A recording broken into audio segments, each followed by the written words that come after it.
Hi guys, and welcome back to my channel. My name is Jacqueline, and today we are talking about a case that took place in Alberta, Canada, back in the mid-2000s. This case is pretty gory, it's quite dramatic, and very descriptive. This case does deal with the death of a child, so if that is subject matter that is not appropriate for you, then we will see you in the next video.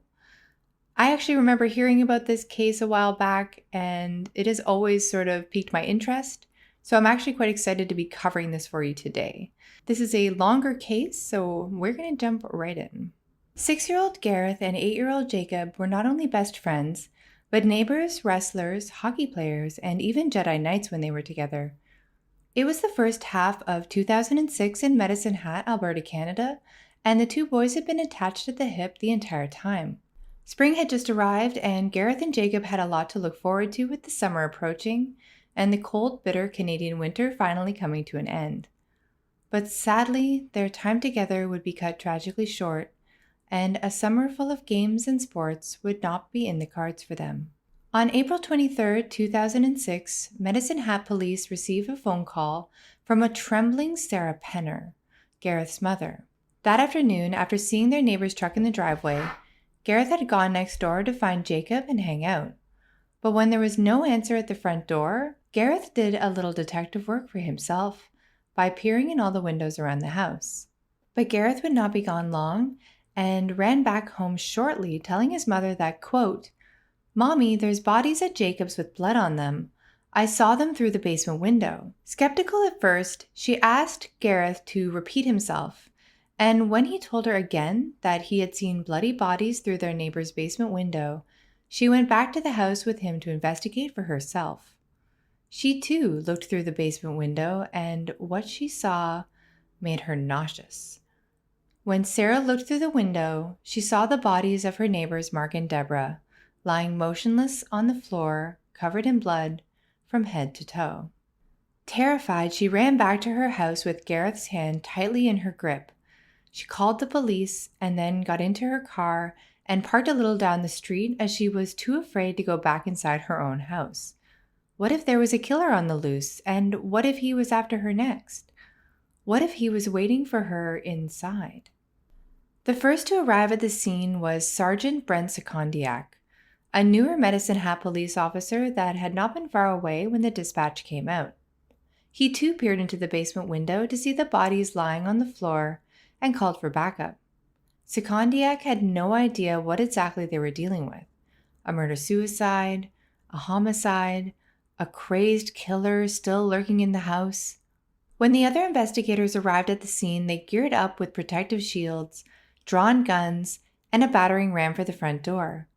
They were also accompanied by Constable Ian Scrivener, a member of the tactical unit with special training in clearing high-risk situations.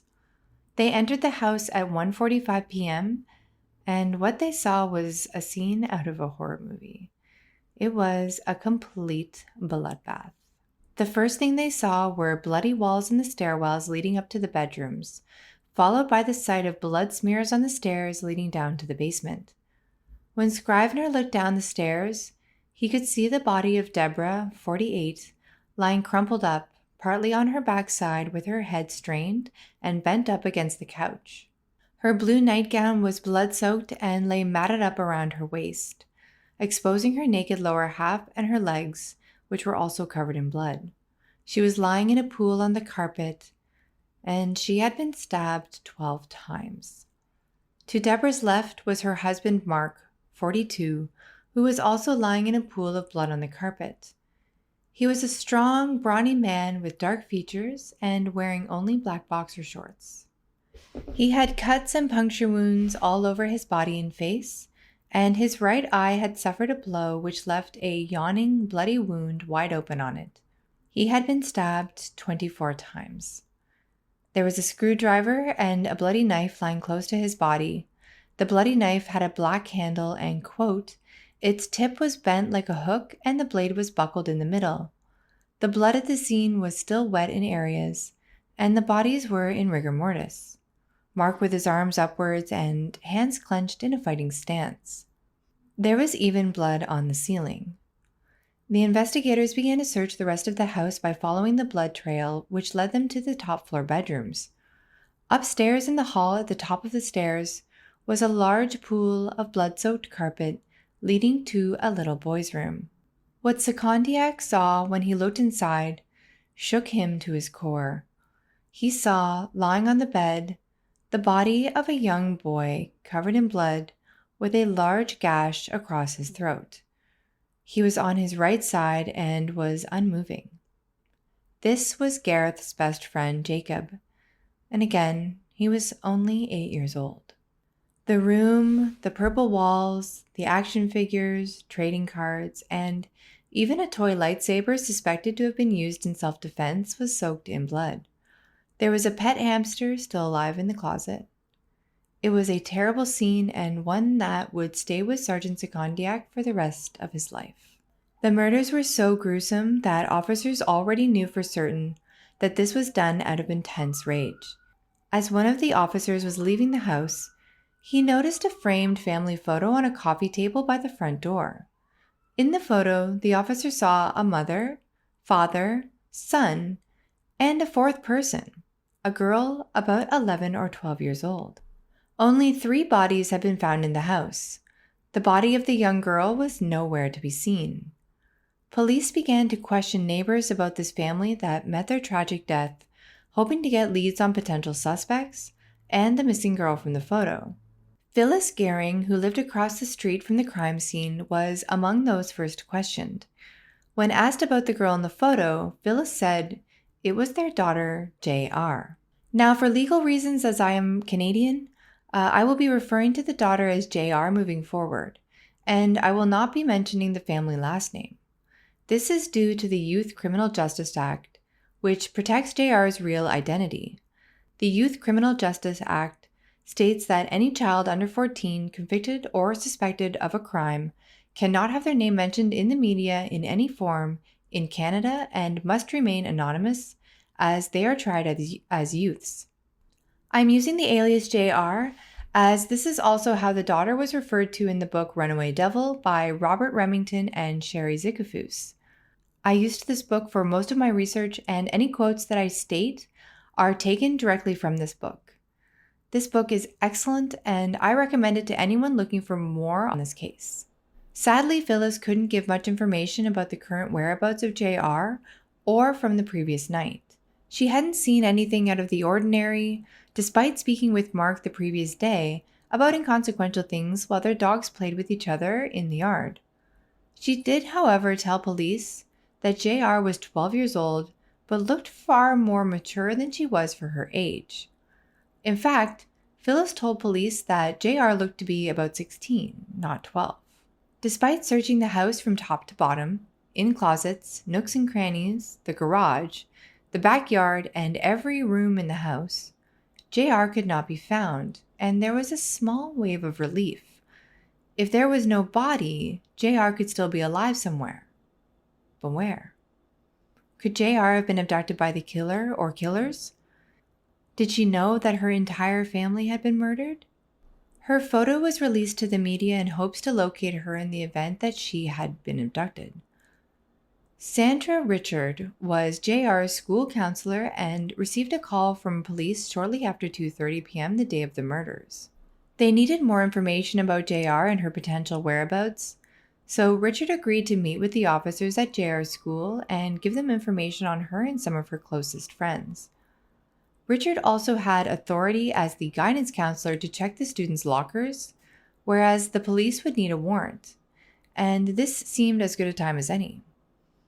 So she opened JR's locker to see if she could find any contact numbers or clues as to where JR could be or who she could be with. When Richard began flipping through one of JR's school binders, a loose drawing she had done fell from the binder, landing on the floor. When Richard looked at the drawing, it was not at all what she had expected to find.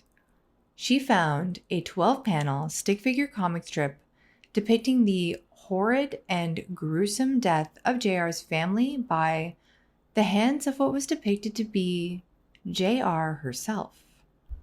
In the illustration, 2 stick figures fill a water sprinkler with gasoline while laughing maniacally to themselves.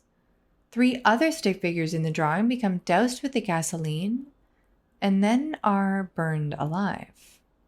The victims are screaming, "Oh no, we're covered in gasoline," and I'm burning alive, help, help, my flesh is being burned off, and the unimaginable pain. At the end of the comic, a happy JR runs to a vehicle labeled as Jeremy's truck. Richard also found in the locker a written note in perfect cursive that read, quote, "May the hatred and anger built of blazing infernos fill you and overcome you. May the pains of 1,000 torched souls come upon you like scalding blade and eclipse all other noble feeling. May your hopes, dreams, and happiness fall into the swirling pit of despair never to return. May your peace of mind and safety be gone to you and to be forever afraid and allied. May the black overcome you and the pain never ending. May all you love be stolen and destroyed just out of reach, to never again feel such joys. Amen. XX."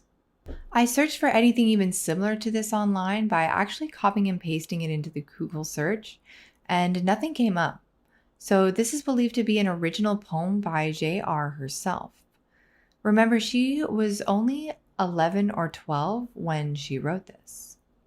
Richard knew right away that Jeremy's truck from the comic meant Jeremy Allen Steinke and his gray pickup truck. She had seen the 23-year-old high school dropout hanging around by the high school in his truck before more than once. Police were now searching for JR as the main suspect in the murders of her family. After being married for 15 years, Mark and Deborah moved to Medicine Hat, excited that they finally owned a home of their own. It was the perfect 4-story house in a good, quiet neighborhood with a backyard, complete with a treehouse and a fireplace for roasting marshmallows with the kids. The couple had a hard life to get to this point, but now things were starting to turn around for them. Mark had just gotten a promotion as an instrumentation in the gas and oil industry, and Deborah was going to be a self-owned businesswoman working from home. She started a Reiki business, a Japanese stress relief technique, and had her studio on the lower level of the house. The word Reiki means mysterious atmosphere, miraculous sign, and is derived from the Japanese words rei and ki. Rei meaning universal and ki meaning life energy. During a Reiki session, the client will lay or sit in a comfortable position, and the practitioner will hold their hands on or over particular parts of the body for approximately 3 to 10 minutes to transfer energy to that body part. I've never had this done before, but I am a believer in holistic medicine and would love to get this once. Mark and Deborah had met while in recovery from substance abuse in 1990 at a gym in Sudbury, Ontario. Mark was described as, quote, "a good-looking man with dark hair" by some of the staff at Rockhaven Recovery Center. Mark had been a bit of a thrill seeker in his younger days, getting into harmless mischief with his motorcycle buddies, and his stories of rebellious youth would always make his coworkers laugh. Unfortunately, drugs were a part of many of his stories. But when Mark was 2 months from turning 23, he committed himself to a clean living and entered a 12-week rehab program. And after meeting Deborah, his life would never be the same.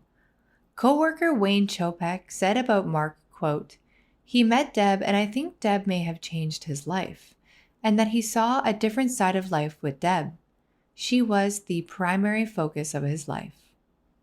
Deborah, who was 6 years his senior, way to go girl, was remembered for her infectious smile and ability to be completely genuine towards other people. The two pledged to live an addiction-free life and got married in Toronto, Ontario in 1991. JR was born in October in 1993, and her little brother Jacob was born 3 years later. The family then moved to Okotoks, Alberta. Finances were strained for some time after Jacob was born, and Deborah would have to go to the food bank, but she felt no shame in it. There was nothing she wouldn't do for her children. She was the sweetest woman alive, but a lioness that would tear you apart when it came to her children. Both Mark and Deborah lived their lives to inspire others and help people through hard times. Deborah even became a mentor/sponsor for Narcotics Anonymous, making speeches about her experiences and supporting a substance-free life. They were the kind of family that spent weekends together going out for dinners and riding together on their motorbikes. JR riding with Deborah and Jacob riding with Mark. The family even had this little ritual they did where they would go out on date nights with each other. JR would put on her favorite dress and go out on a date with Mark, and Jacob would put his best pantsuit on and go on a date with Deborah. Honestly, I think that's super cute. JR was said to have a happy upbringing, being brought up in a loving home with loving parents who tried to give their kids everything in life. At age 12, JR had long, beautiful brown hair, big blue eyes, and lots of thick framing lashes. She was said to look like she could have been on the cover of 17 magazine, and I'm absolutely sure I would have hated her guts. I was super awkward. I had acne, I had a mushroom cut, and very, very thick bangs that kind of like covered half of my eyes. I was a mess. She was the kind of sweet, innocent preteen that decorated her room with stuffed bunnies and kittens, winged unicorns, and the color pink. She had a sheer white draped canopy over her bed with a little monkey hanging from one of the rods. This was how she had decorated her room when she was 10 years old and attending grade 5 upon moving to Medicine Hat. Soon, however, the pink and the stuffed animals would not interest her. In her Catholic school, she was described as, quote, pretty, wholesome, and on the honor roll. One friend of JR's from her grade 6 class, Nora, said, quote, we did the regular things, went to the mall and movies, went swimming, went to water parks. And this was backed up by another friend of JR's saying that, quote, when I met JR in grade 6, she was kind and gentle and made an effort to befriend me and made me feel welcome. One of her best friends was a girl in her class named Aubrey, and the two were extremely close. They spent the weekends at each other's houses and did typical preteen things like do up each other's hair, watch movies, walk to the 7-Eleven convenience store for slushies, snacks, and to eat fast food. Aubrey described her as, quote, an understanding, decent, outgoing, absolutely amazing person. JR soon became influenced by her mother's holistic and natural way of living and beliefs. She started to become interested in Reiki, meditation, and the power of crystals. She also became very interested in Wiccan religion, which is defined in the Merriam-Webster dictionary as, quote, a religion influenced by pre-Christian beliefs and practices of Western Europe that affirms the existence of supernatural power, such as magic, and of both male and female deities who inhere in nature, and that emphasizes ritual observance of seasonal and life cycles. Its main symbol is the pentagram, and JR added one of these to her bedroom wall made of black tape. JR and her friends were getting to the age where they began to question the Catholic beliefs of the Church and God that they were taught in school. Nora stated the question, quote, if God was so loving, why would he torture people? This was one of the many questions about Catholicism that these girls had, and JR started to believe less and less in the one Catholic God. It was in and around this time that JR and some of her friends began to stray from their colorful attires and start wearing more black clothes and heavy makeup. They were beginning to embrace a more gothic look and fashion. JR, who had been a straight A student up until this point, began to become very interested in the, quote, cerebral side of goth culture. Goth culture began in the early 1980s in London, England, as a revolt against the bright, colorful, and shiny style of disco from the 1970s. Goth fashion was derived by the fans of Gothic rock, a subgenre of music that focuses on melancholic melodies about existentialism, tragedy, death, sadness, and morbidity. Gothic rock led the way to a Gothic way of living, which included nightclubs, fashion, makeup, and publications. Bands and singers attributed to be the pioneers of goth music include Joy Division, Bauhaus, Susie and the Banshees, and The Cure. JR and her friends began to embrace the culture and became more isolated from other groups at school. They were wearing black chokers, black clothing with their favorite band's icons on them, dark eyeliner, and even painting little teardrops beside their eyes. JR would later state her feelings about goth saying, quote, "It's expressive and it lets out a feeling. It's not about killing people." Between classes at school, there was a clear and evident divide in friend groups. Quote, "Whenever we traveled from room to room, everyone seemed to separate themselves into two groups. The first group consisted of myself, JR, and 3 or 4 others who we hung out with. The second, of course, was the rest of the class. Our side was labeled as the dark side, even though most of us dressed appropriately," Nora stated. JR was also looking more and more like a mid-teen than a girl of only 11 or 12. She matured much faster than the other girls in her class and could easily pass as 15 or 16 years old. According to research stated in the book Runaway Devil, girls that mature faster than the rest of their class are at a higher risk of depression, being socially withdrawn, delinquency, aggressiveness, and becoming sexually active. JR began to frequent chat sites as a way to express her newfound maturity and womanhood. JR first joined MindViz in August 2005, just a few months before her 12th birthday. Her profile picture paints a picture of a much older girl, and one with a commanding appearance of around 16 years old. JR listed herself as bisexual and single, but with a dog. JR had accounts on several different chat sites such as MySpace, VampireFreaks.com, Nexopia, Zorbia, and GeoCities. On her MySpace account, JR stated that she was older than she was, and to the outside world, she was username X_madness_X, a 16-year-old who was interested in hatchets, serial killers, criminal psychology, blood, moonlight, human anatomy, and, quote, kinky shit. JR listed her heroes as Jeffrey Dahmer, the serial killer and cannibal, Batman, illusionist Chris Angel, Marilyn Manson, and Danny Filth, lead singer of Cradle of Filth. Over the summer from grade 6 to grade 7, there was a very noticeable change in JR. Her counselor Richard remembered that, quote, "We noticed a change in her. The skirts getting shorter, the chains." JR was becoming known for breaking dress code at her school. There were no uniforms at this Catholic school, but there were regulations for sure. And JR loved pushing past them. To accompany her short skirts and dog collars, she wore fishnet stockings, spiked collars, black mesh tops, and her preferred heavy black eyeliner. Richard even tried to reason with JR and have a talk with her about her appearance.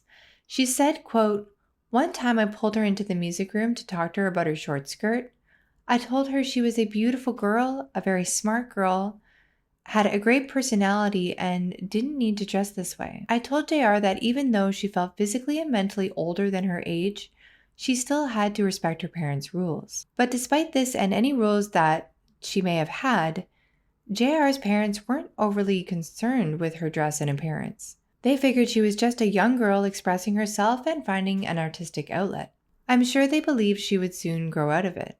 In fact, for the grade 7 yearbook photo, JR came to school dressed appropriately, but at the moment she was about to have her photo taken, she borrowed a dog collar and mesh top from Aubrey, and as a small act of her own personal revolt, wore them for the school picture. Outside of school, JR and her friends spent time hanging out at the one place they could loiter for free and spend countless hours unsupervised, the local Medicine Hat Mall. But didn't we all do that? Here they began meeting more people that were part of the neighborhood goth community, including older boys, 19-year-old Raven and 20-year-old Trenchcoat, which were, fact, the top 2 most popular baby names from that year, just under Kyle and Jason. One 14-year-old girl who was part of the gothic mall rat community stated, quote, "Our group of friends doesn't discriminate based on age. It's just a number. It shouldn't inhibit friendship. Most of us have very alike backgrounds, so we get along perfectly. It's just friendship. JR apparently never shared her true age with anyone, part of this new group of friends, and people figured she was probably 16, given her dark features and heavy makeup. Still frequenting online chat forums when she was at home, JR joined vampirefreaks.com in November 2005 and went with the username X-killer-kitty-X, and once again listed her age as 16, accompanied by sexualized photos of herself, some with surgical masks. In the same month, she joined Zorpia and used the famous alias Runaway Devil, a nickname that would stay with her for years even after she stopped using the site. During grade 7, JR met and started dating Devin Weenas, a 16-year-old cook in a pancake house who believed that she was in grade 9 due to her maturity and early development. He was described as nice-looking with shaggy hair and glasses. When her mom Deborah found out, she wanted to meet Devin and get a feel for him, so they all got together at a local tea shop. Devin had said that Deborah was very nice and open-minded, yet a little protective. But JR was humiliated by the experience, saying, quote, "It was awkward. She asked him all these questions," which probably led JR to keep her future relationships a secret from her parents. This relationship sadly did not last, as Devin became jealous of all the time JR was spending with the older men that were part of the goth community. Also, Deborah's open-mindedness would not maintain once JR started hanging out with these older men and receiving phone calls to the house from them daily. JR was desperately looking for an identity, and she began to really open up on chat sites about her feelings.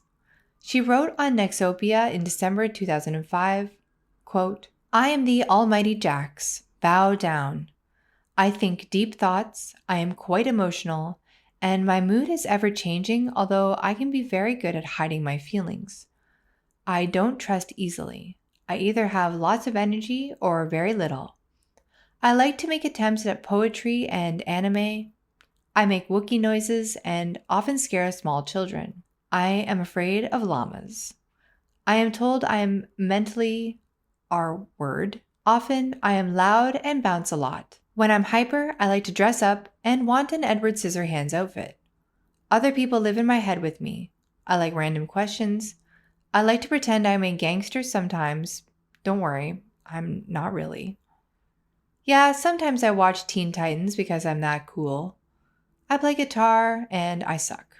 She listed her likes on the site as, and better sit down because this list chugs on for quite a while, pretty guitars, loud music, piercings, tattoos, suspension, safety pins, instant messengers, eyes, unnatural hair color, eyeliners, pinstripe, Wicca, plastic spoons, Japanese fans, Mr. Ming, Master and the Overly Happy Ballroom Characters, anime, swimming, fire, candle wax, thunderstorms, boots, buttercups, horror movies, criminal psychology, moonlight, ribbons, Alice in Wonderland, oversized tricycles, random questions, mind freak, Tim Burton, bow ties, Converse, capes, top hats, oddly colored contacts, fake eyelashes, duct tape, lions, human anatomy,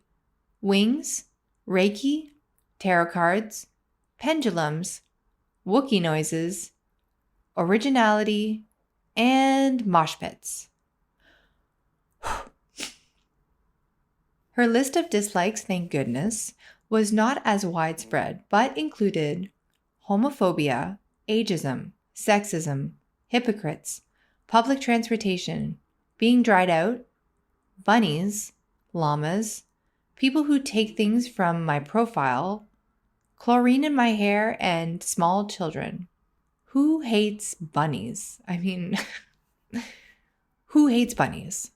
Soon, however, the only thing that would matter to JR would be a man twice her age with an arduous past, an impulsive attitude, and a love for her that was so strong He would do anything to be with her. Jeremy Steinke. Now a little about the town of Medicine Hat. Medicine Hat, located in southeastern Alberta, a city primarily known for bountiful gas fields, and is also nicknamed the Gas City. Ew.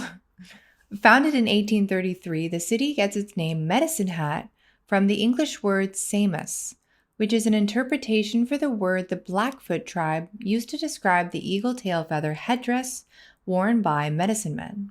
In 2016, it had a population of 63,260 people and was the sixth largest city in Alberta.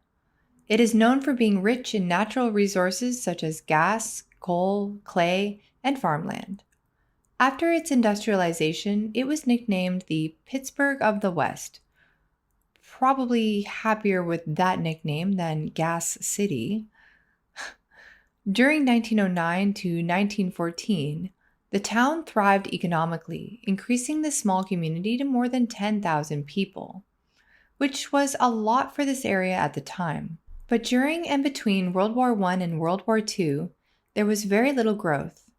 Fun fact, during World War II, it was home to one of Canada's largest prisoner of war camps, holding primarily German and Italian soldiers. Today, the quality of life in Medicine Hat is growing, and it is a beautiful place to live, with residents enjoying the financial benefits of city-owned gas utility, the power generation plant, as well as affordable housing, which in Canada essentially doesn't exist, and access to many of Alberta's national parks. Nowadays, there aren't many wolves in the streets of Medicine Hat, but 100 years ago, the wolf population was abundant, which led to many white hunters killing them for their bounty.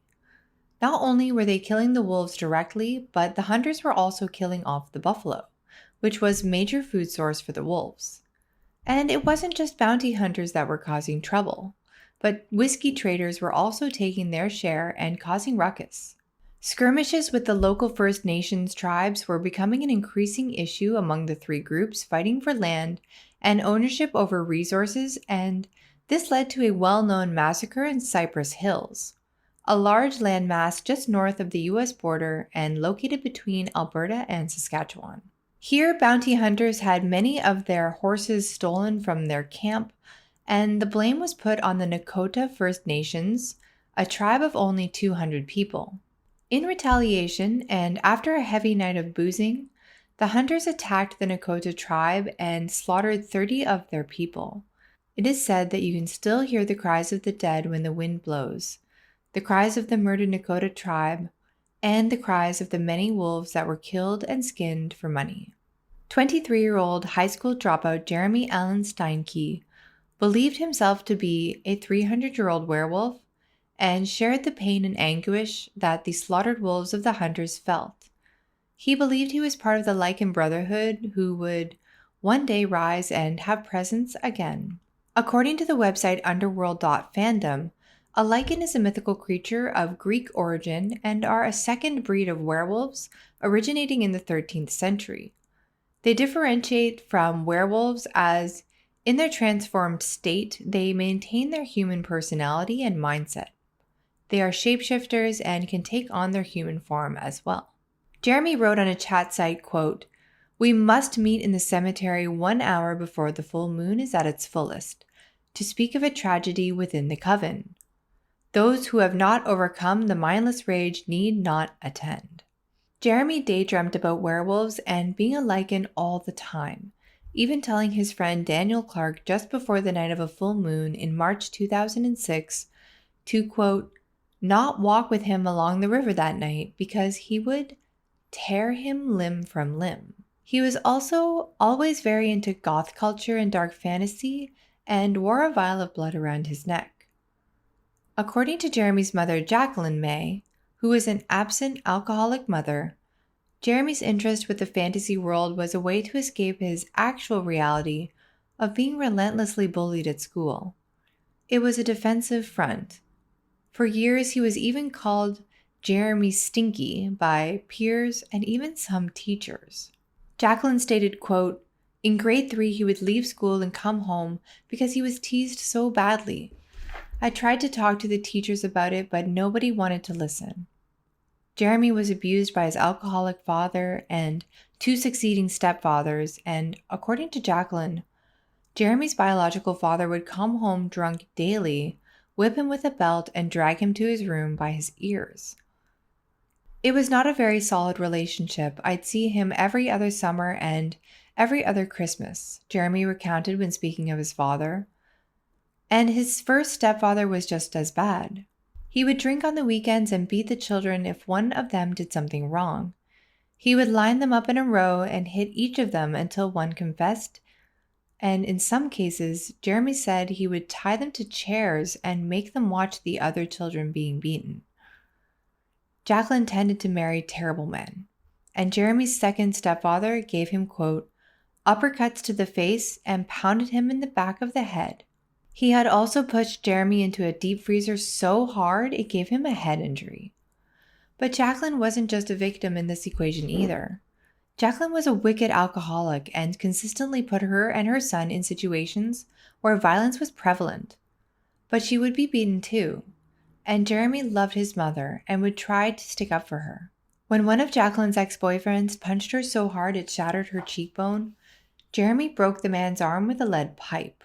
Because of Jacqueline's drinking habits and poor choices in men, the family moved a lot, and by grade 7, Jeremy had been to 3 different schools.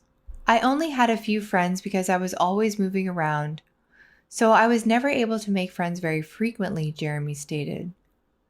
Jeremy began using marijuana and drinking around age 14, shortly leading the way to heavier drugs like ecstasy and mushrooms. His mother even said she didn't mind Jeremy smoking weed because he was easier to be around when he was high. When Jeremy was 15, he drank so heavily that he passed out outdoors during the cold Canadian winter and was hospitalized for hypothermia. As an outlet, Jeremy turned to writing and would post some of his work on public blogs. Here's a poem titled Eternal Scars, written by Jeremy, quote, there are scars on my arms, they appear every other day. The scars on my arms are with me to stay, to serve as a reminder of the pain I receive, even though the world I live in is hell, I believe. That the world goes on even after life. No, the question is, should I use that knife? To end all the pain, to stop all the rain, to never know if there's something to gain. Can I set myself free of all this misery? Or shall I remain drowning in pain? No matter which path I choose, eternal scars remain. After doing poorly in school most of his childhood and dropping out of high school, Jeremy did try to better himself by enrolling in college courses as an adult at the Medicine Hat College in 2004. Sadly, he dropped out by Christmas after learning his great-grandparents had passed away, whom he stated he was very close with. By 2005, at the age of 22, Jeremy was wearing full Gothic attire. He wore only black clothes, leather overcoats, black eyeliner, and spiked his hair. At this age in his life, Jeremy was looking for things and experiences that were more meaningful and desperately wanted acceptance. He wanted to be loved. He wrote in a short poem, quote, I live inside an ice empire where my heart is cold and sheltered. I wish I could find a queen who I can trust to melt it, who can light my way through the darkness of day and save this kingdom from falling. Soon Jeremy would get his wish and meet his ice queen, an adolescent who lived across the city, J.R. In the fall of 2005, J.R. began spending a lot of time with a girl named Kaylee. Kaylee was a runaway, high school dropout, and a cutter. Only aged 13, she believed herself to be a very tough girl, but also have a caring spot for her friends. Quote, I'm a very easygoing person, not difficult to get along with at all.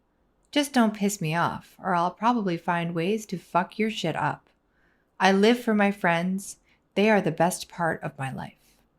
The two girls could always be found hanging out at the mall with the rest of the goth crew, and it was here on one particular day in the fall of 2005 that Kaylee introduced JR and Jeremy.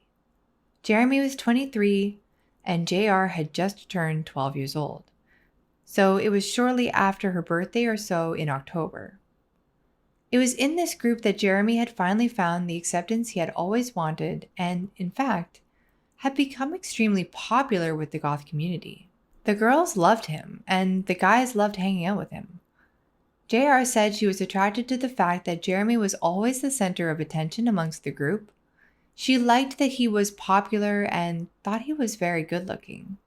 Although this was the first time Kaylee had formally introduced the couple, this was not actually the first time they had seen each other. Kaylee and JR had been in the backseat of his Firebird at one point while Jeremy did donuts in the mall parking lot. Quote, "It was a cool car," JR stated. This was before Jeremy had the infamous gray pickup. Jeremy said that he believed JR and Trenchcoat had been a couple at the time they first hung out, so he didn't try anything. Not because she was 12 or anything like that. JR and Jeremy began to run into each other more and more after their encounter at the mall and began to get close. They bonded over relationship troubles, JR with her parents and Jeremy with his ex-fiancée at the time, Danielle. JR was arguing more and more with her parents over the fact that they did not approve of her newfound circle of friends and mall hangouts. Also, all these older guys like Raven and Trenchcoat kept calling the house. I can only imagine what Deborah and Mark must have thought when they asked who was calling for JR. But JR and her group had a way around this. They would get one of the younger girls to call the house asking for JR, then immediately give the phone to one of the boys. By early February 2006, Jeremy and his fiancée were headed for a breakup due to poor communication, and he and JR had become quite close. Shortly after their breakup, around Valentine's Day, Jeremy would ask JR to be his girlfriend over an email, and they would go to a punk rock concert as their first date. Jeremy would later claim that he believed JR to be 16, while JR said she had told Jeremy she was 13. JR knew that her parents would not approve of Jeremy, so she tried to keep their love and relationship a secret. JR would have to sneak the phone into her room late at night or wait for her parents to fall asleep and talk in the basement. Quote, "We were talking on the phone almost every day," stated JR. Jeremy didn't have internet at home, so he and JR would have to use the computers at the library or the YMCA to communicate. Sometimes Jeremy would meet JR after school, and they would hang out at his mother's trailer as he lived only about a 10-minute drive from her house. JR was becoming increasingly irresponsible and indifferent towards her home life. One evening, she and Aubrey were tasked with babysitting Jacob while her parents were out. After losing interest in being responsible about halfway through the night, the two girls just left and went to the local 7-Eleven to hang out, leaving Jacob alone at home. Jacob, unaware and scared in the house, called Deborah, and JR was grounded indefinitely. Jeremy also used Nexopia, and his online persona was Soul Eater. His likes weren't nearly as detailed as JR's, but he was to the point. His likes were the fellow Lichen Brethren, along with a selection of musical groups, Cradle of Filth, Dying Fetus, Murder Dolls, Marilyn Manson, Korn, Stoned Sour, Megadeth, Slipknot, and Pantera. His list of unlikes were quite similar to JR's actually.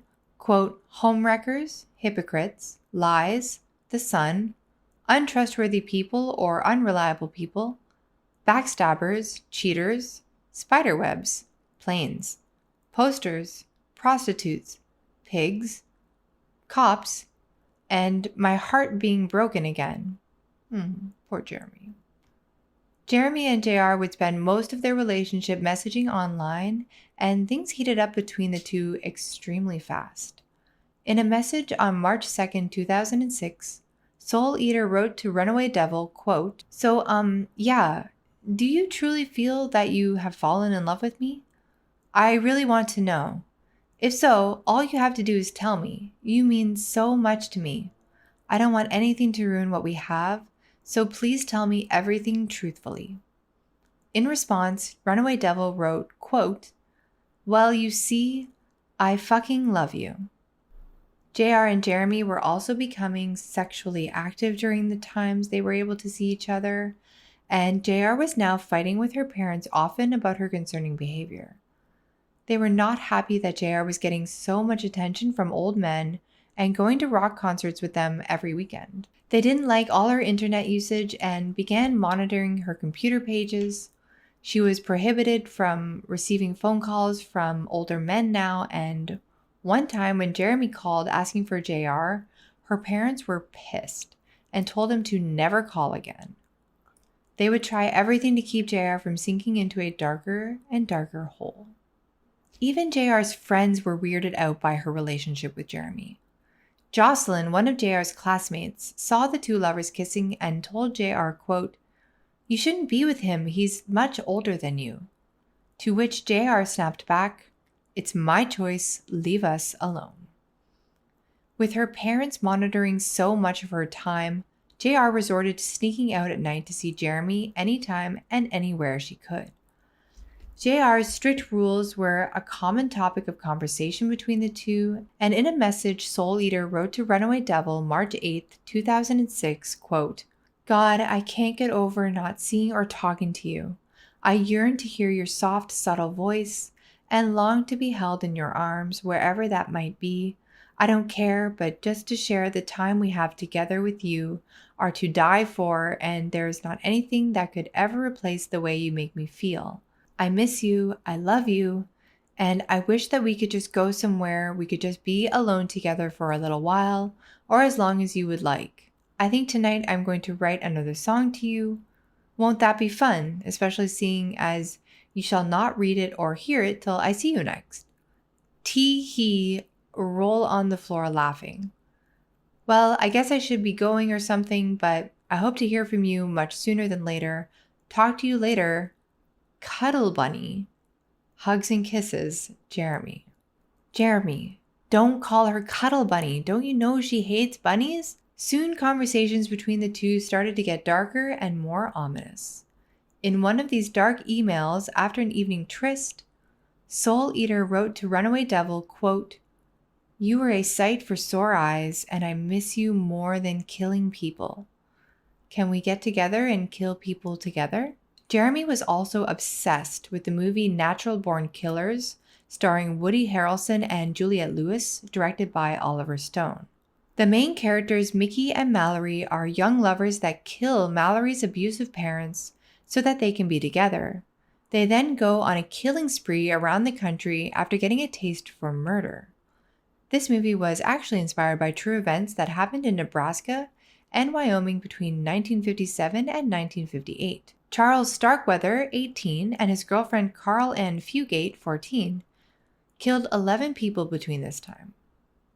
Jeremy saw the correlation between his relationship and the one in the movie and began to contemplate the murder of JR's parents. At this point, the couple had also talked about marriage, getting tattoo rings, having a goth wedding, and moving to England together so they could live in a castle, happily ever after. Again, the desperation between Mark and Deborah grew, and they continued trying to monitor and restrict JR's internet usage.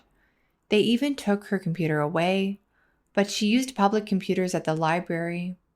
In a message from Soul Eater to one of his friends with the username Kill My Heart, he said about killing JR's parents on March 16, 2006, quote, "The whole point of killing them would be to start a spree across Canada.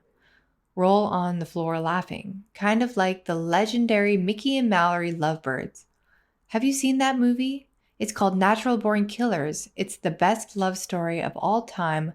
I loves it so much I want to do it myself." Despite JR using the computer at the library to converse with Jeremy, her desperation to see him was getting worse and worse.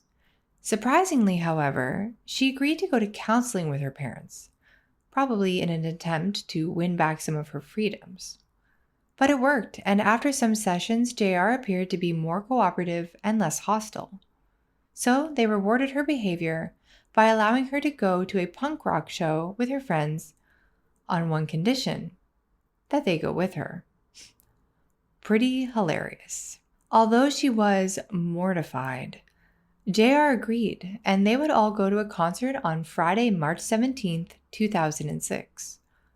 However, Her main reason for going was to get a chance to see Jeremy, of course. During a set break, she got her wish, and the two managed to sneak off together and make out in an alleyway. Deborah and Mark eventually found them and were furious. Jeremy bolted after being caught by JR's dad, and JR was dragged back to the car and immediately sent home. The rules around the house intensified even more for JR at this point, and it is believed to be when she reached her boiling point. In a message from Runaway Devil to Soul Eater, she wrote, quote, "Rawr, I hate them so much. So I have this plan. It begins with me killing them and ends with me living with you. So we are set. They are treating me like shit. I hate them so much. But I hope this won't bring us far apart. I hope to talk to you soon and love you with all my heart." Soul Eater wrote back, "Well, I love your plan, but we need to get a little more creative with the details and stuff." They would later admit that the two talked excessively about how to murder her parents. Jeremy was so deeply in love with JR that reciprocation of her affection was the most important thing for him. He desperately needed JR to love him back as much as he loved her. This was even more important than a physical relationship. After the punk show debacle, in an attempt to keep Jeremy's interests hot, Runaway Devil messaged Soul Eater, quote, "Sex, sex, sex, sex, oh, and love." Soul Eater was not happy with this message, believing that love was an afterthought, and promptly messaged back, quote, "Sex, sex, sex, sex, and love? What's that supposed to mean? Sad face." To which Runaway Devil replied, quote, "That I miss you an overwhelmingly large amount and love you. And also that I want to bang you, ha ha ha ha ha." Being loved first and foremost was Jeremy's number one priority.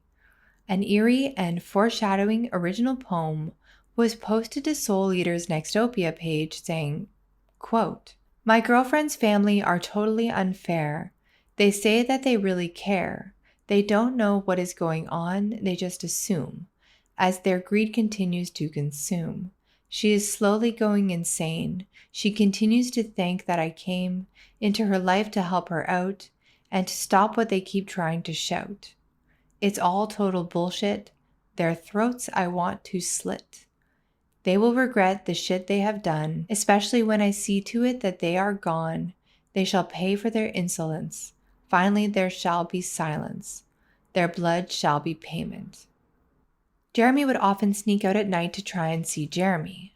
One night near the end of March, JR used the back door to escape, but it creaked too loud, and she was caught by her parents and sent back to her room in buttloads of trouble.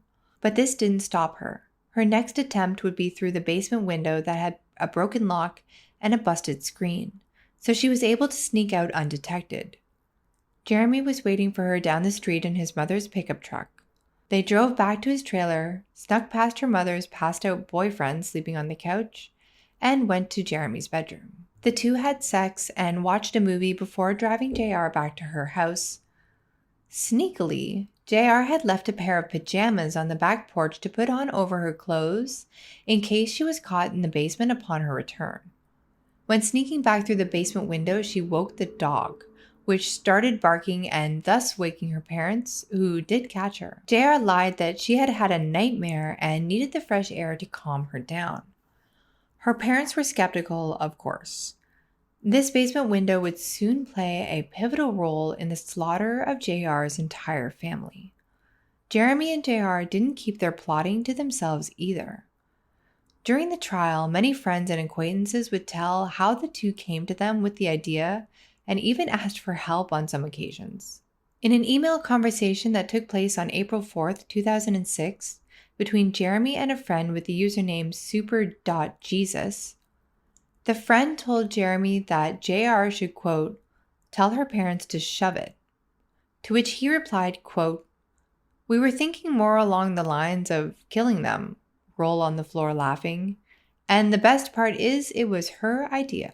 Even JR's friends were getting tired of the constant talk about killing her parents. One day after school, JR and her two friends Jocelyn and Alyssa were playing around outside when JR made a call to Jeremy while sitting and sulking at a utility box by their Catholic school. JR kept telling Jeremy how much he hated her parents and needed them dead. This was something that he needed to do for her and fast. Alyssa, quite disturbed, said she didn't want to hear that kind of talk anymore, so she grabbed Jocelyn and the two girls went inside.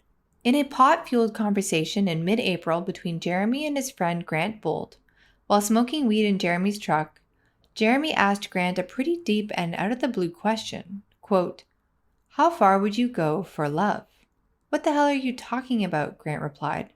Referring to killing JR's parents, Jeremy followed up with, quote, "JR is pretty much going to break up with me unless I do it soon.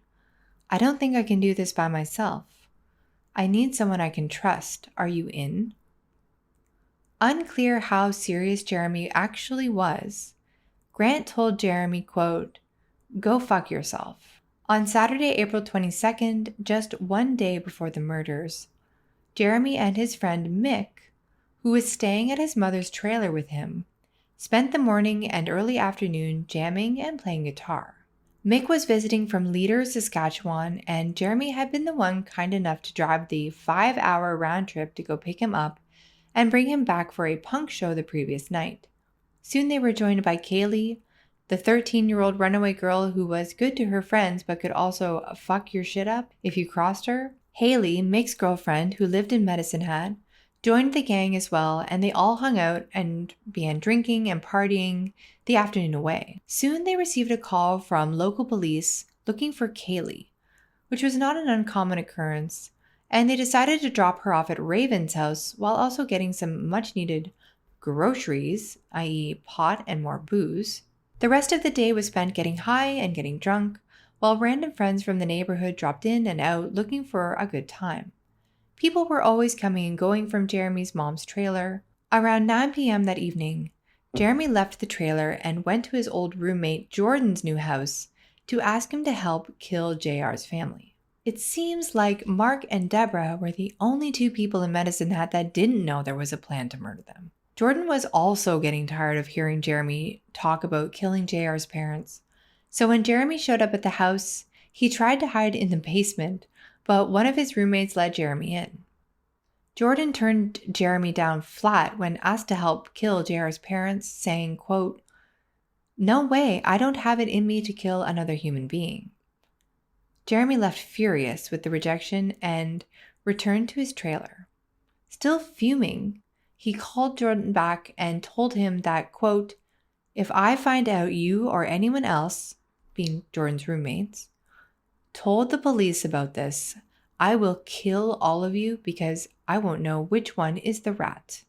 In response, Jordan said, "So all of these innocent people will have to be killed because of what one person said?" Jeremy's only response was, "Yeah." Jeremy decided he and the gang still at the trailer should watch Natural Born Killers as a bit of a mood elevator and as encouragement for what he planned to do later that night. After the movie and after most of the crew had left, Mick tried to get some sleep on the couch, but sometime between 2 and 3 a.m., he was awoken by the sound of a door shutting and a truck driving away. Approaching 3 a.m. on now Sunday, April 23rd, Jeremy went to his friend Cam's apartment looking for the courage he needed to get the deed done. Lots and lots of cocaine. Something Cam was always reliable for. When Jeremy arrived, it was a typical drug den apartment. Musty, smelling air, booze bottles lying everywhere without a drop left in them, and ashtrays jam-packed to the brim with smoke and joint butts on the tables. Cam and his girlfriend Jenny were watching Black Hawk Down, already high on their chosen vices, so Jeremy joined in, getting extremely high and drunk. Jeremy drank wine and vodka, smoked weed, took ecstasy, and did many lines of cocaine, and he began to feel pretty invincible. The wine they drank was, interestingly enough, Vampire brand wine from a vineyard in California called Vampire Vineyards, and is, quote, The blood of the vine, the ultimate beverage resource for vampires seeking alternatives to the mundane ways of this world. In fact, in 1988, their first 500 bottles of Vampire Syrah were bought by none other than famous rocker Alice Cooper. Jeremy then left Cam's apartment with a fresh stock of cocaine for the road. He drove to a variety store, bought a pack of gum because JR didn't like the taste of smoke on his breath, snorted the cocaine in his truck, and proceeded to drive to JR's house. The moon was only a partial crescent that night, but the werewolf in Jeremy was emerging nonetheless. While he drove to JR's house, he thought of natural-born killers and Woody Harrelson's character Mickey Knox. He thought of how Mickey had saved Mallory from her devil parents and the nightmare house she lived in. He thought about how he would similarly free JR. It was sometime after 3 a.m. when he arrived at JR's house. He threw a pine cone at JR's window, and she signaled for him to go around back by the deck and come in through the basement window. The same window JR used many times as a way to escape the confines of her house and go see Jeremy. Now, Jeremy was using this as a way into JR's life. High with cocaine courage, he crawled in through the basement window, very aware of the knife he kept in his black hoodie's pocket. Unfortunately, he wasn't as quiet as he thought he was, seeing as he was totally coked out and super drunk, and he woke Deborah, who was asleep upstairs. She went to investigate, thinking it was probably just JR trying to sneak off again, but sadly she was very, very wrong. She walked down the stairs, turned on the light, and was greeted by a terrifying sight. Imagine the shock she felt as she looked into the eyes of a man wearing all black, black eyeliner, a black neoprene mask, black fishnet arm stockings, and wielding a large knife standing in her basement. Without hesitation, Jeremy started to slash Deborah, who screamed and put her hands up trying to defend herself. But Jeremy took advantage of the opening and started stabbing her over and over in the chest and stomach. Deborah would succumb to 12 stab wounds. She died on the stairs wearing only a blue nightgown. Mark awoke to the sound of the commotion and ran to investigate. As he flew down the stairs, he saw not only the same man all in black, but also his wife, bloody and motionless, lying at the foot of the stairs, the bloody knife still in the hands of her killer. Mark grabbed a screwdriver that was nearby, and according to Jeremy, there was a moment where neither of them moved. They both just sized the other up. Then Mark lunged. Jeremy stated, quote, "He came at me real fast. I was scared shitless. I thought I was going down. I went to back up and I tripped and fell, and he jumped on me and attempted to stab me in the chest." The two fought ferociously, but Jeremy knocked the screwdriver out of Mark's hand, so Mark started to press his thumbs deep into Jeremy's eye sockets. This is when Jeremy said that he started to stab Mark nonstop trying to get away. Mark slowed and Jeremy was able to crawl out from underneath him, but Mark's adrenaline surged again and he continued to fight. He grabbed a hold of Jeremy and started to strangle him, but Jeremy kept stabbing him over and over, and soon Mark became too weak to keep fighting. His body was shutting down and he had lost too much blood. Meanwhile, JR was sitting at the top of the stairs watching. She could see her mother lying dead on the floor and her boyfriend and her father fighting to the death. She stated, quote, "I saw my mom at the bottom of the stairs lying there. I saw my dad and Jeremy fighting. I was hearing them yelling things. I ran back upstairs." As Mark began to slowly lose consciousness, he asked the masked intruder who he was and why he was doing this. Jeremy said, quote, "'Cause you treat your daughter like shit. It's what your daughter wanted." These were the last chilling words Mark heard before he died. Exhausted and bloody, he went up the stairs to meet JR in the kitchen. With both her parents dead, she hugged and kissed him, telling him that she loved him before leaving to go upstairs. Jeremy would state that he thought JR was grabbing some of her things for their departure, but then heard muffled voices, but could not make out what they were saying. JR had, in fact, gone up to her little brother's room to address the next big roadblock in their path to freedom: Jacob. This is where the true evil in JR came out. She knew she would have to get rid of her 8-year-old brother to live the life with Jeremy she so desperately desired. After the commotion in the basement, Jacob yelled down, "JR, what's going on?" hiding himself under the covers of his bed. But JR just told him to, quote, "Shh, go to sleep," and then began to cradle Jacob's throat in her arm, squeezing hard. He managed to get away after digging his claws into her arm, asking, "What are you doing?" He ran into the hall where he and JR were met by a blood-covered Jeremy. Jeremy looked at the two and said, quote, "We can't just leave him." The next-door neighbor, Phyllis Gehring, would state that she was then woken by the sound of what she believed to be a child's cry. Police would say that, like his father, Jacob fought for his life. Blood spatter was found to be on almost every surface in Jacob's room, indicating that he did not go down without a fight. Jacob would be found lying dead on his side beside his toy lightsaber, whom police believed he tried to use to defend himself. It, along with the rest of his room and toys, were covered in blood. There was also a large pool of blood in the hall leading from Jacob's room, where police stated a, quote, "large bloodletting occurred." Jacob had been strangled, stabbed, and ultimately had his throat slit. Although there were mixed statements by JR and Jeremy as to who exactly committed the murder of little Jacob, it was later determined that JR was, in fact, the one that had taken her brother's life.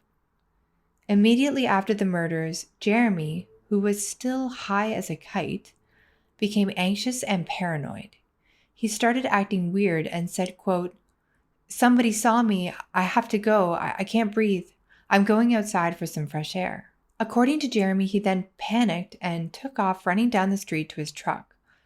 The next thing he remembered, he was driving back home to the trailer park where he lived.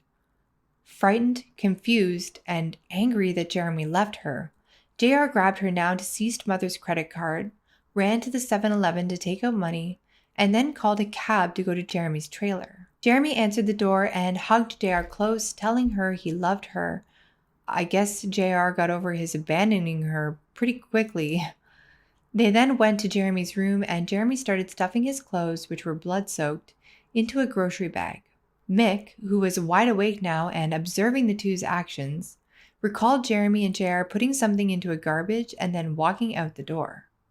The sun was starting to rise, and Jeremy drove the two back to Cam's apartment, where he had scored the drugs and vampire wine just a few hours earlier. Before going upstairs, they wiped his truck down of any blood, but didn't do the best job of it. When Cam answered the door, Jeremy repeated, quote, "I just got fucked up. I just got fucked up." Cam also noticed that JR was silent with a spaced-out look on her face. Cam told the two to take his room and get some sleep, and that he and his girlfriend Jenny would sleep on the couch. When JR and Jeremy laid down on the bed, they started kissing and had sex on Cam's bed before falling asleep.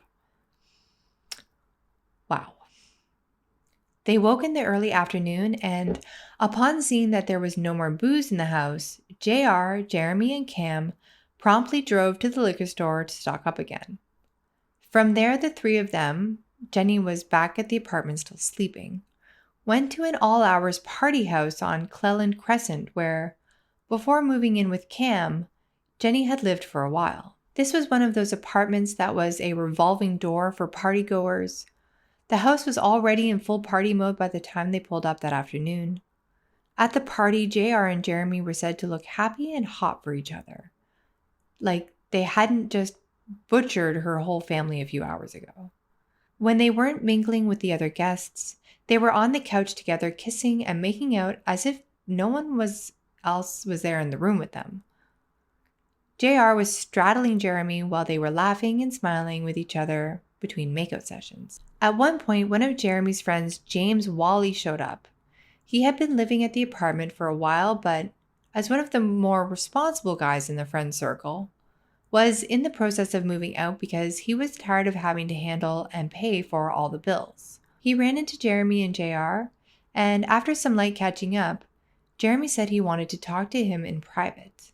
JR followed. Jeremy then told James flat out, quote, "We killed my girlfriend's family last night. I gutted them like a fish." JR only confirmed his words by adding, quote, "My little brother gargled." James told the two they were crazy and said the whole conversation took less than a minute. He would later tell police, quote, "Who would believe their best friend did something like that?" Meanwhile, the police were currently investigating the gruesome scene back at JR's household, trying to put together a narrative that would explain the horror that they had witnessed that day. The killings had also now been broadcast on the news, and Jeremy and JR had been keeping track of what was being said. They were now starting to get anxious and knew they would probably have to leave town soon. So here is where things get a little confusing, so I will try and explain best I can. If you want a chance of following this at home, break out the corkboard and the red yarn. Kaylee, the notorious runaway, had been reported by the police again as a runaway and was looking to get out of town. She knew that Mick, who was staying at Jeremy's trailer, would need a ride back to Leader, Saskatchewan soon. So she called Casey, neither of these girls are to be confused with Mick's girlfriend Haley, and begged her to drive Mick back to Leader and take her with them, where she could stay with Mick for a little while undetected. Casey agreed and asked Jeremy and JR if they wanted to come along for the ride, as she thought the two were running away from home themselves. But she didn't know anything about the killings. It was kind of a weird coincidence, actually. Jenny, Cam's girlfriend, who was with Casey when she got the call, also went along for the ride. So, driving to Leader was Kaylee, Casey, Mick, Jenny, Jeremy, and JR. Police would show up to the party house shortly after Jeremy, JR, and most everyone else had left and arrested 3 super drunk guys, ironically missing Jeremy and JR by a very short window.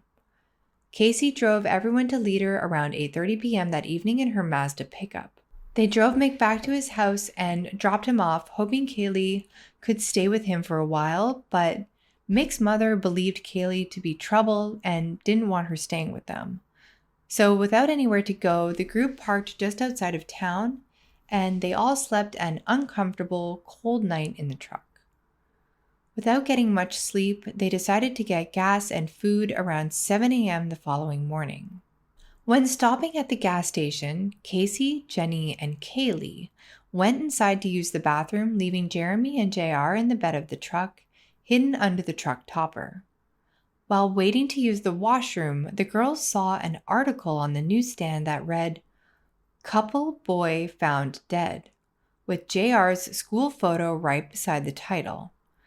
The one where she wore a mesh top and Aubrey's spiked dog collar. Shocked as the girls had no knowledge of the murder, they purchased the paper and brought it to Jeremy and JR. Casey was completely unaware she had just helped the 2 killers flee town. Quote, "I didn't quite know what to make of it. I was utterly shocked. I didn't know what to think. I didn't know if someone had broken in and killed her parents." When JR saw the paper and her picture in it, she giggled. Jeremy said, quote, "That doesn't look anything like you."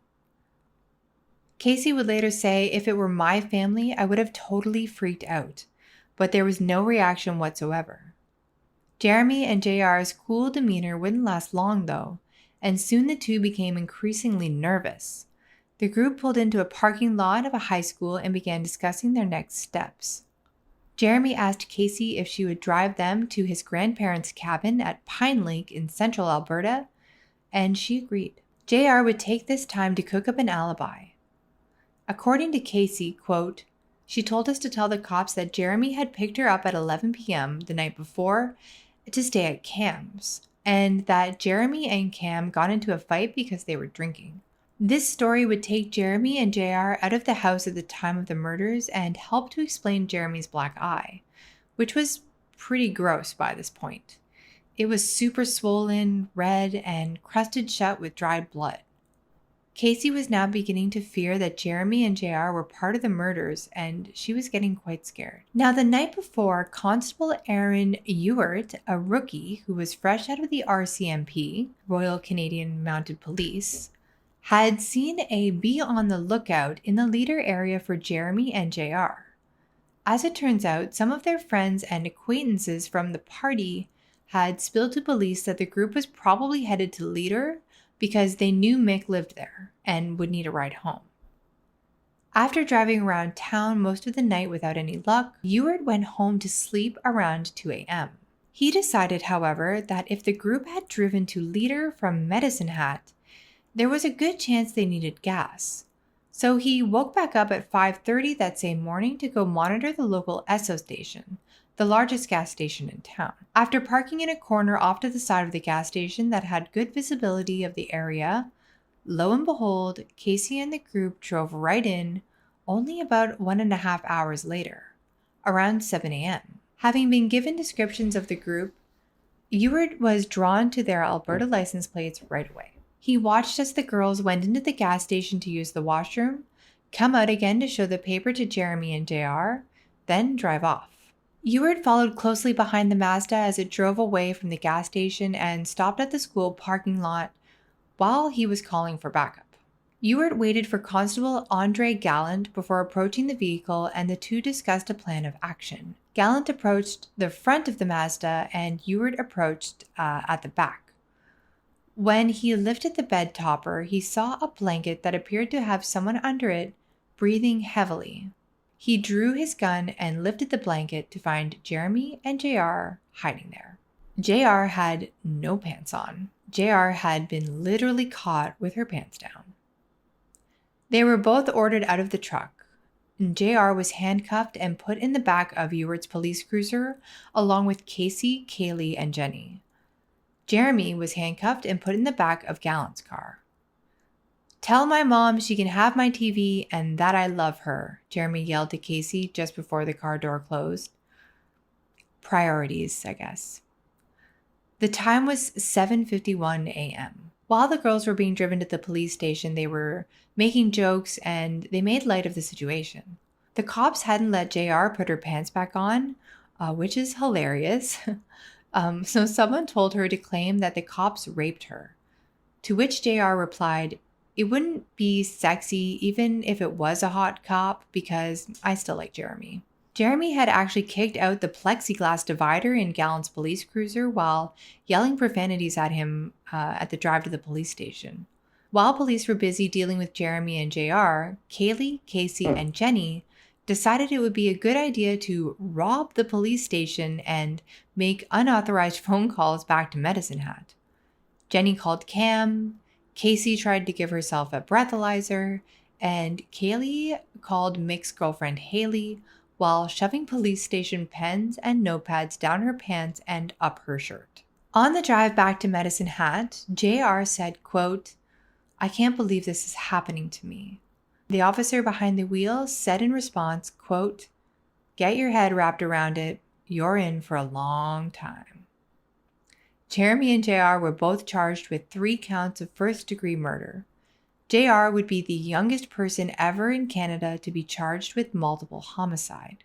On April 25th, JR sat motionless in an interrogation room while interrogators Sergeant Sheehan and Sergeant Cole watched from a monitor outside. They knew they had a difficult road ahead of them given JR's age and the laws around interrogating a minor. Their plan was to go with the father figure, cool guy tactic, a technique similar to bad cop, good cop, or as it's known in Canada, good cop, bond cop, but is a little more complex. Cole went with the father figure role first. He had a thick graying mustache, and his hair was neat and cropped short, and was better suited for the role. But this method proved to be unsuccessful. So Sheehan tried next and was the cool guy. He was described as handsome with blue eyes and dark hair. He was 35 years old and wore trendy clothes and glasses. He built a good rapport with JR right away, and she warmed up to him quickly, saying, quote, "I like you. You smell good." Sheehan connected with JR through her love of music and got her talking about all of her favorite bands, eventually leading her to a statement, although the statement was far from truthful. "We hadn't been getting along, me and my family. I was thinking about death solidly for 2 months. I had a lot of problems in my family, but I didn't want them to die," JR maintained. She told Sheehan that on the night of the murders, she had snuck out of the basement window so she could meet up with friends and go drinking because her parents wouldn't allow her. She met up with Jeremy, Casey, Cam, and Jenny. She said she returned home early the next morning, looked through the window, saw blood, and that the back door was open. Sheehan asked, quote, "Who dropped you off at your house?" "Jeremy," JR replied. "You walked in? He didn't hint to you about anything? He just brought you there?" Sheehan continued. JR agreed. "So you went into the house and the back door was open and you could see some blood on the wall. You have to tell me the truth," Sheehan stated. "I kind of knew what was happening, but I refused to believe it. I stopped trying to pretend like I wasn't there." Sheehan interrupted JR and pressed to her that she needed to tell him the whole truth. JR told Sheehan that Jeremy had dropped her off early that morning so she could grab some of her stuff because they were running away together. Jeremy waited in his truck while she grabbed things, but after seeing her parents and brother dead, she ran outside and called Jeremy to the porch. She said she was crying and very upset. But Sheehan wasn't buying any of it and was now getting a little frustrated. He began to push JR harder, quote, "I've been very respectful to you. I've respected all your wishes, but you're not telling me the truth. You can't protect him.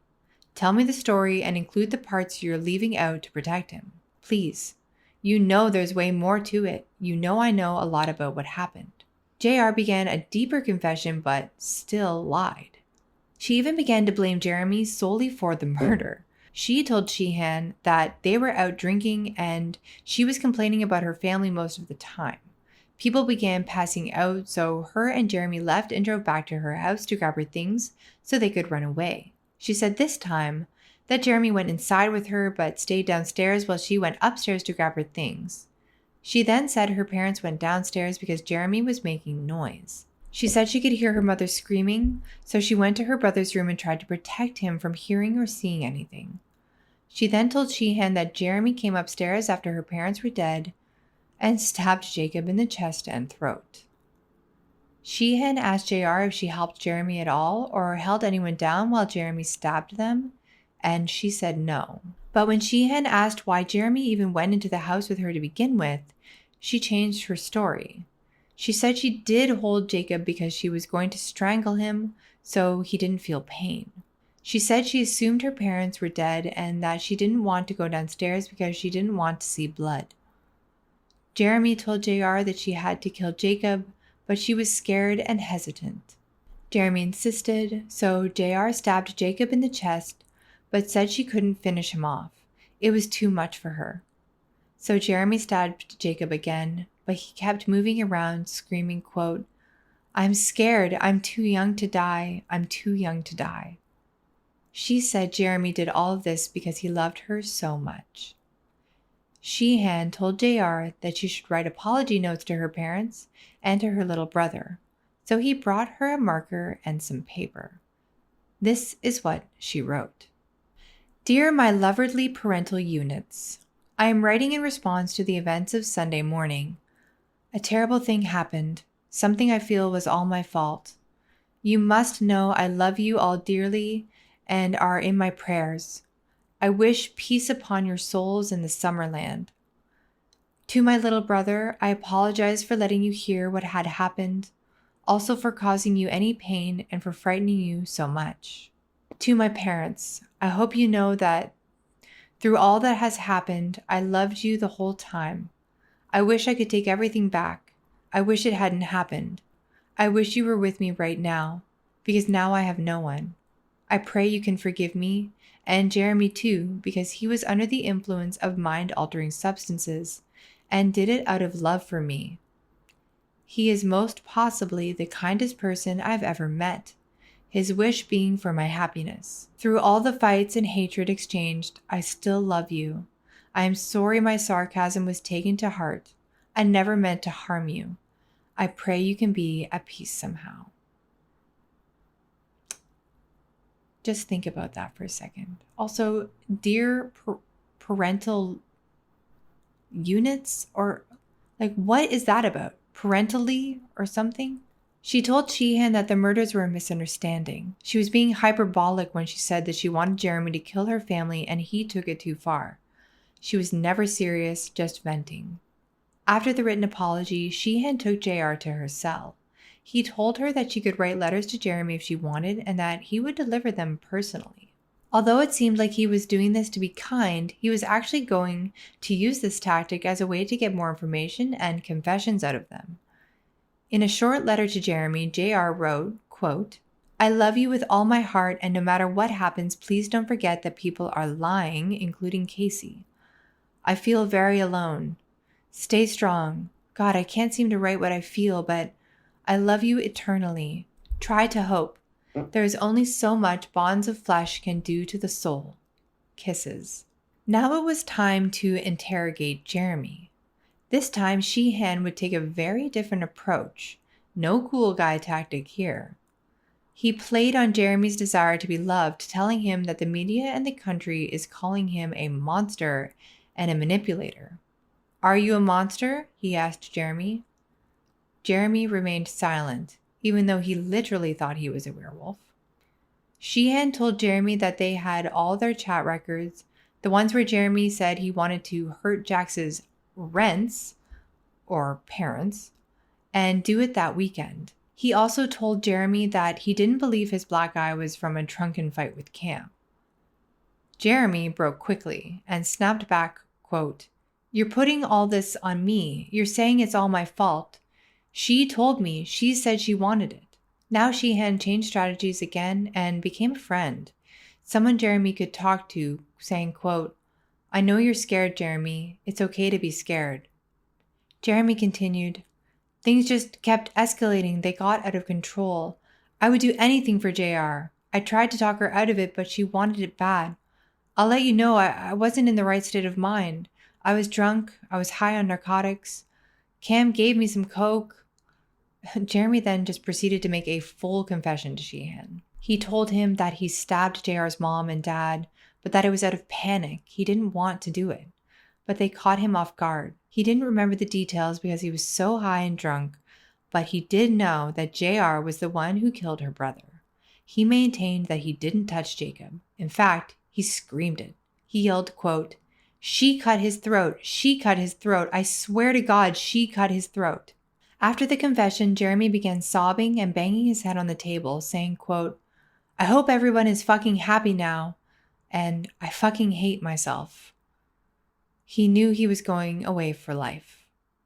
Sheehan asked Jeremy if he wanted to write an apology to JR's parents and brother. He said he didn't want to, but that he would write a response to JR's letter, which read, quote, Dear Jax, kisses. There is only so much the bonds of flesh can do to the soul. I'm sorry. I'm so very sorry. I love you with all my heart, and that will never change. I broke. I confessed. I'm sorry. I love you. I truly do. And I hope that one day I may be able to gaze into your eyes once again. I slept with your note in my hand every night. The only thing pushing me through this is the thought of you. I wish we could just go back in time and run far away and never look back. Never forget how much you mean to me or how much I love you. Without you, I feel so empty, and I wish I could just die. No matter what, I'm with you in mind and spirit. Once this time comes, I hope to be with you in body too. Keep this note close to your heart. If I can write again, I shall. Kisses, Jeremy. No cuddle bunny. Sheehan would continue to deliver love letters from Jeremy and JR back and forth for quite some time, and in one of the letters, Jeremy asked JR to marry him. When she wrote back saying yes, Jeremy said it was real because it was a verbal agreement, even though it was never verbalized, only written. JR's trial started 1 year after the murders on June 4th, 2007. She pleaded not guilty to the charges of 3 counts of first-degree murder. During their trial, she was asked to recount the night of the murder. JR would state that she was afraid of Jeremy, that she didn't want any of that bloodshed to happen, and that she was afraid if she didn't cooperate with Jeremy, he would hurt her too. When asked about Jacob, JR said that she was pressured by Jeremy to stab her little brother, but after one gouge, she couldn't do any more. She then said that she looked away as Jeremy slit her brother's throat. She said Jeremy yelled, quote, "He won't die," as he stabbed him repeatedly. Prosecutor Stephanie Cleary didn't go easy on JR when it was her turn to cross-examine her. She broke down her defense and did it pretty brilliantly, if you ask me. Here is a section of the cross-examination taken from the book The Runaway Devil. Cleary, referring to JR's parents. "You don't do anything to try and help them?" JR. "How could I have helped them?" Cleary. "You didn't even check on them, did you?" JR. "No." Cleary. "At this point, you don't even know if they're dead for sure." JR. "I wasn't thinking if they were dead for sure. I was practically sleepwalking." Cleary. "You don't call an ambulance for them?" JR. "No." "You don't call 911? My parents have been attacked?" No. "You don't call any of your friends?" No. "You don't call any of your friends' parents?" No. "You don't call anybody belonging to your parents?" No. "You don't run next door?" No. "You don't just sit and cry?" No. Now in reference to hearing Jeremy kill her father Mark and their fight in the basement. Cleary. "So you don't call 911? No. "You don't tell Jacob call 911? No. "You see your mother lying at the bottom of the stairs with blood on her chest? Yeah. "You don't rush to her to try and help her? No. "You see your father and Jeremy fighting? Yeah. "And you don't say, 'Stop it, stop it'?" No. I was so scared. I was terrified. I was panicking and I couldn't think, and I was so scared. I didn't know what to do. It didn't occur to me to call 911. Cleary. No, what occurred to you was to try and make Jacob go to sleep. JR. Yes. Cleary. You put your arm around his neck? Yes. And tried to choke him? Yes. The jury only deliberated for 4 hours, and on July 9th, 2007, JR was found guilty of all 3 counts of first-degree murder. On November 8th, 2008, she received 10 years in prison, the maximum someone her age could be sentenced to in Canada. JR sobbed as the verdicts were read. Jeremy's trial wouldn't start for another 8 months, as they needed to find a new prosecutor. Jeremy's trial started on Friday, November 14th, 2008, and he was also charged with 3 counts of first-degree murder, to which Jeremy...